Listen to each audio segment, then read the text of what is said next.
जोहार सकाल समाचार के आपण को स्वागत। राज्यर 4टा लोकसभा आसन कलाहांडी, कोरापुट, नवरंगपुर और बरहमपुर आउ इतार अधीन थिवार 28टा विधानसभा आसन लगी गलाकाल मतदान शेष होइछे। ई खेपे 243 जन प्रार्थी प्रतिद्वंदिता करिछन। राज्य मुख्य निर्वाचन अधिकारी तरफु रातिर 11:30 बजे तक मिलिथिबार सूचना अनुसार रायजे 73.97% मतदान होइछे। नवरंगपुर संसदीय क्षेत्रन सबुनु एतका 80.22% भोट पड़िथिबार बेले कोरापुट 76.98, कलाहांडी 75.71 और बरहमपुर 63.34% मतदान होइछे। धान क्विंटाल 3100 टका एथर गोटे बड़ निर्वाचनी प्रसंग होइछे। ओडिशा न बीजेपी सरकार क्षमता के आले ओडिशा बीजेपी धान क्विंटाल 3100 टका करबा बोली प्रधानमंत्री नरेंद्र मोदी बरगढ़ जिला के निर्वाचन प्रचार के आसीथिला बेले कहिसन।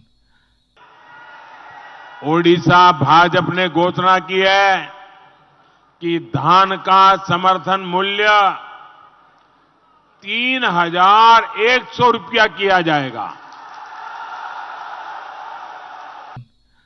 प्रधानमंत्री ई वक्तव्य के लेकर बरगढ़ जिला राजनीति जोर धरी छे। बीजेडी रो बरगढ़ विधानसभा प्रार्थी देवेश आचार्य भोट नेबार लगी बीजेपी रो एटा गोटे राजनीतिक चाल है बोली कहिसन। याद इलेक्शन आइछे बोलकरी छत्तीसगढ़ मोडले धान गिनबो बोलजन। छत्तीसगढ़ 12 क्विंटल गिना होछे एकड़े चाष करले, बाकी धान हमर चाषी 45 क्विंटल धान बिकुछन। केन के बिकी जिवे। आ गोटे कथा प्रधानमंत्री गतकाली कहले ओडिशा रो बीजेपी निष्पत्ति करिए। प्रधानमंत्री चाहले तो सीधा सलग एमएसपी के वृद्धि करबे, किंतु दुखर कथा से माने गोटे राजनीतिक चाल करूछन भोट नेबार लगी। सेंता अताबिरा बीजेडी प्रार्थी स्नेहांगिनी छुरिया ई कथा के नेगिरी बीजेपी के प्रश्न करिसन जे तुमे 10 वर्ष शासन न थिलो और केंता धान रेट नाही बढ़ालो। वर्तमान हादे धान रेट बढ़ामु बोली चारियाडे पोस्टर मारुछ। तुमे 10 वर्ष शासन कलो काहे धान रेट नाही बढ़ालो। तुमर हाथे थिला पार्लियामेंट, तुमर हाथे थिला कैबिनेट, केंता करि ना पारलो। जे हारि जासी से केवल कहसी जे मु इटा देमी सेटा देमी। तुमे जितला लोग तुमर पावर अच्छे धान बस्ता स्वामीनाथन कमिटी आधार रे 5000 टंका क्विंटाल हबार कथा केंता देई नै पारलो। 2014 और 19 रे बीजेपी सरकार चाषीर आय 2 गुण कर्मी बोली कहितला। कला काए बोली प्रश्न करिसन बटली विधानसभा प्रार्थी सुशांत सिंह। 2014 रु बीजेपी सरकार केंद्र रे शासन करछे। 2014-19 रे से कहितला धान रो रेट 2 गुण कर्मी कोल्ला के हेते लगी जुमला पार्टी कथा के अपन माने विश्वास न करू। राज्य पहला खेप मतदान थी 4टा लोकसभा और 28टा विधानसभा आसन लगी मोट 9टा पुलिस जिल्ला रो 7298टा बूथ न भोट हो जाइछे। भोट सरला उतरू ईवीएम मशीन मान के कड़ा सुरक्षा भितर 15टा स्ट्रांग रूम न रखा जाइछे। इतार सुरक्षा लगी सीसीटीवी लगा जिबार सहित 2 थाकिया सुरक्षा व्यवस्था करा जाइछे। इनो जनै दिया जाय पारे जे राज्य मोट 71टा जगह ईवीएम रखबार लगी स्ट्रांग रूम करा जाइछे बोली पुलिस विभाग तरफु कहा जाइछे। देशर 5 नंबर खेप और ओडिशार 2 नंबर खेप निर्वाचन लगी वैध प्रार्थी तालिका बाहरीछे। तालिका बाहरबार उतरू लोकसभा आसन 40 जन और विधानसभा आसन लगी 265 जन प्रार्थी रहीछन। ई खेपे राज्यर बरगढ़, सुंदरगढ़, बलांगीर, कंधमाल और आस्का लोकसभा आसन संगे हेतार अधीन थिबार 35टा विधानसभा आसन लगी आयबा 20 तारिख दिन भोट हेबा। वरिष्ठ बीजेपी नेता और प्रधानमंत्री नरेंद्र मोदी आयबा 20 तारिख दिन ओडिशा गस्तथिन आसिकरी पुरी, कटक और अनुगुल न दल तरफु जनसभाथिन उद्बोधन देबे। इतार छड़ा पुरी न से गोटे रोड शो करबे बोली बीजेपी राज्य उपसभापति गोलक महापात्र सूचना देछन।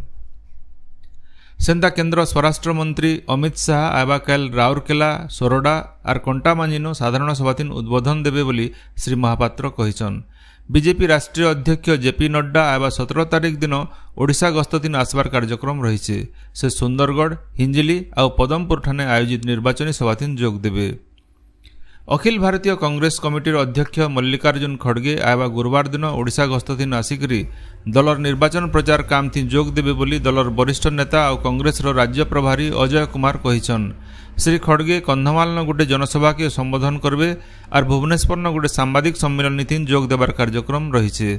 सियाड़े कांग्रेस वरिष्ठ नेता राहुल गांधी आयबाकाल ओडिशा गस्त दिन आसिकरी बलांगीर ठाणे गोटे जनसभा के संबोधन करबे बोली दलर राज्य प्रभारी सूचना देछन। मधुबाबू पेंशन योजनार हिताधिकारी मानकु आयबाकाल ठानु भत्ता बंटा जिबा। जबर खरा के नजर थी रखिकरी हिताधिकारी मानकु सखाले आर ऊपर बेला भत्ता दिया जिबा बोली सामाजिक सुरक्षा और भिन्नक्षम सशक्तिकरण विभाग तरफु सबु जिल्लापाल मानकु कहा जाइछे। सखालर 11 बजे तक और ऊपर बेला 3:30 बजे उतारू भत्ता दिया जिबा। इ भत्ता आबा 20 तारीख तक बंटा जिबा बोली निर्देश दिया जाइछे।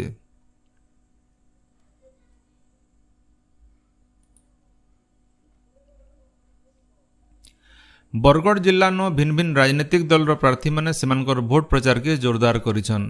छत्तीसगढ़ अर्थमंत्री ओपी चौधरी अम्बावना ब्लॉक रो कुंभ और कणपला गानो भटली विधानसभा बीजेपी प्रार्थी इराशीष आचार्य लगी निर्वाचन प्रचार करिछन। भटली ब्लॉक उदेपाली, हालुपाली, गौरगाँ, बेहरापाली, उर्दुना, नुआडीही, जुन्हाडीही, कसरू, खरमुंडा, रसाली, तराकना, सिरोपाली, जामपाली और कोहनमुंडा गानो बीजेपी तरफु गोटे मोटरसाइकिल रैली हो जाइछे। सेंता बीजेडी विधानसभा प्रार्थी सुशांत सिंह और लोकसभा प्रार्थी परिणीता मिश्रंकर लगी भटली ब्लॉक चढ़ईगाँ, नुआपाली, हल्दीपाली, डबलंग, गोपालपुर, भटली, कुशनपुरी और सुकुड़ा गानो बाइक रैली होइछे। ओताबिरा बीजेडी प्रार्थी स्नेहांगिनी छुरिया भेडेन ब्लॉक बगटी, कुशनपुरी, लुपुर सिंहा, खाउपाली, चिचिंडा, बांजीपाली, पपंगा, सुनाल अरम्बा गानो भोट प्रचार करिछन। सेंता कांग्रेस प्रार्थी अभिषेक सेठ, बीजेपी प्रार्थी निहार महानंद और आम आदमी पार्टी प्रार्थी जयकृष्ण छुरिया निजर निजर समर्थक मानकर संगे गाँ गाँ बुलिकरी जोरदार निर्वाचन प्रचार करुछन। विजयपुर आघर विधायक अशोक पाणिग्राहींकर उपरू बीजेडी तरफु निलंबन आदेश उठै निया जाइछे। दल विरोधी काम लगी ताहाकू सस्पेंड करा जाइथिला। बरगढ़ जिला पदमपुर ब्लॉक ज्ञान गाँव रो लोके भोट वर्जन करवार लगी चेतावनी देइछन। वसुधा योजना नो गाँ के पीबार पैन जुगे दिया जाबार बेले वसुधा योजना नो गाँ के पीबार पैन जुगे दिया जाइथिबार बेले गुटे वार्ड की पैन नाई पहुंची बोली गाँ लोके पदमपुर उपजिल्लापालंकर ठाणे अभियोग करिछन। बरगढ़ जिला कंटापाली गाँव चलीथिबार रामलीला उद्यापित हो जाइछे। 5 दिन धरिक चलीथिबार रामलीला नो रावण भूमिकार अभिनय करुथबार वरिष्ठ कलाकार गोपाल पंडा और अलगा कलाकार मानकर अभिनय देखबार लगी दर्शक मानकर बने भीड़ जमुथला। बरगढ़ जिला सोहेला मारवाड़ी युवा मंचर नुआ कर्मकर्ता मानकर शपथ ग्रहण उत्सव सोहेला ठाणे हो जाइछे। उत्कल प्रादेशिक मारवाड़ी सभार अध्यक्ष दिनेश अग्रवाल और अखिल भारतीय मारवाड़ी मंचर प्रांतीय अध्यक्षा बबीता अग्रवाल अतिथि भाव जोग देकरी नुआ कर्मकर्ता मानकु शपथ पाठ करथिले।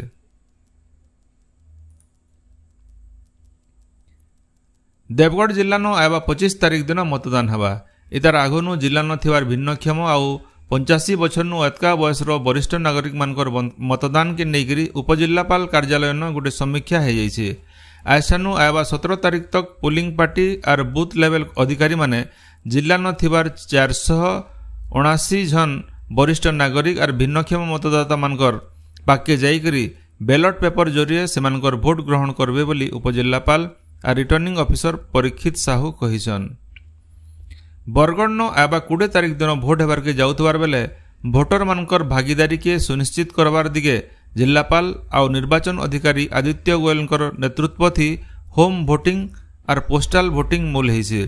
बरगढ़ लोकसभा आसन और पदमपुर, विजयपुर, बरगढ़, अताबिरा और भटली विधानसभा आसन रो रिटर्निंग अधिकारी मानकर देखरेख थी होम भोटिंग और पोस्टाल भोटिंग देवार के थिबार लुकर तालिका प्रस्तुत करा जाइछे।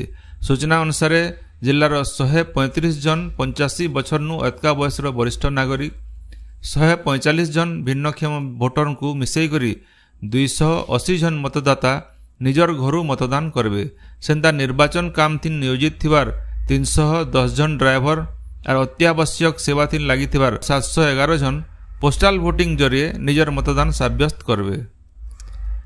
आबा 19 तारीख तक दक्षिण अंडमान सागर निकोबर द्वीप और दक्षिण पूर्व बंगोपसागर के दक्षिण पश्चिम मौसमी वायु छुईबा बोली भारतीय पाणीपाग विज्ञान केन्द्र तरफु कहा जाइछे।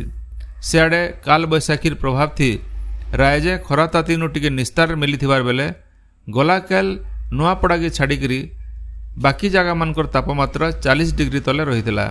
गला 24 घंटा भितर राज्यर भिन्न भिन्न जगह न बिजली घड़घड़ी सहित धुकागड्डी होकर वर्षा हो जाए। राज्यर 7टा जिला के काल बैशाखी वर्षा लगी पाणीपाग विभाग तरफु येलो वार्निंग जारी करा जायछि। आज सकाल समाचार एतकी। जोहार।